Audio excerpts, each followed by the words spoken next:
ले रामू, कर ले जो करना है मेरी बहू के साथ। मम्मी जी, आप ये कैसी बातें कर रहे हो? पागल हो गए हो क्या? एक नौकर के सामने मेरी साड़ी हटाकर बोल रही हो कि वो मेरे साथ बदतमीजी करे। अरे नौकर है तो क्या हुआ, उसे भी तो एक मौका मिलना चाहिए। मम्मी जी, आप पागल हो गए हो क्या?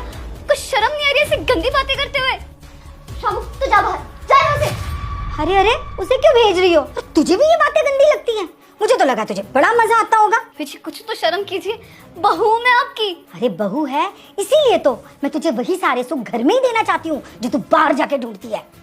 बाहर जाके मतलब आप कहना क्या चाहती हो? यही कि अपने पति के होते हुए भी जो तू बाहर जाके अपना मुंह काला करवाती है ना, तो वो ना जाए। मम्मी जी, मैं जानती हूँ कि आप मुझे पसंद नहीं करती हो, लेकिन आप मुझ पे इतने घटिया इल्जाम लगाओगे, घिनौने इल्जाम लगाओगे, मैंने कभी नहीं सोचा था। मुझे जलील करने के लिए इस हद तक गिर जाओगे आप? अरे गिरी हुई तो तू है जो मौका देखते ही पड़ोसियों के यहाँ चली जाती है। पड़ोसी? मैं किस पड़ोसी के यहाँ गई? मैंने अपनी आंखों से देखा है, एक बार नहीं बल्कि मेरे और मेरे बेटे के घर से निकलते ही तो उस पड़ोसी के यहाँ जाती है कि नहीं? मम्मी जी, कितनी गलत और घटिया सोच है आपकी। ये भी तो हो सकता है ना कि मैं वहाँ पर किसी और काम से जाती हूँ। और काम से? ऐसा कौन सा काम है जो मेरे और मेरे बेटे के घर के बाहर निकलते ही तुझे याद आता है? और ऐसा कौन सा उस पड़ोसी के साथ काम है जो तुझे टाइम का भी ध्यान नहीं रहता? अरे असल बात तो ये है कि तू एक गिरी हुई लड़की है, ये नौकर भी तेरे लायक नहीं है। मेरा बेटा तो बहुत दूर की चीज है।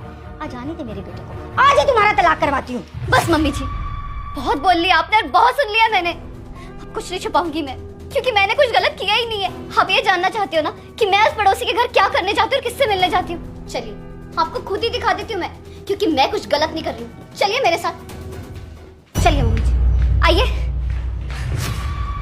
किससे मिलने आती थी मैं? ये तो हाँ, मेरा भाई करण, अपने भाई से मिलने आती थी मैं। मम्मी जी, मेरे माँ बाप के जाने के बाद उसका ख्याल रखने वाला और कोई भी नहीं था, सिर्फ मैं थी उसकी बहन। और जब भी मायके जाना चाहती थी उसका ख्याल रखने के लिए, उससे मिलने के लिए, आप हमेशा मना कर देती थी मुझे, क्योंकि आपको मेरा उससे मिलना पसंद नहीं था ना। क्योंकि शादी के वक्त हमने आपको दहेज जो नहीं दिया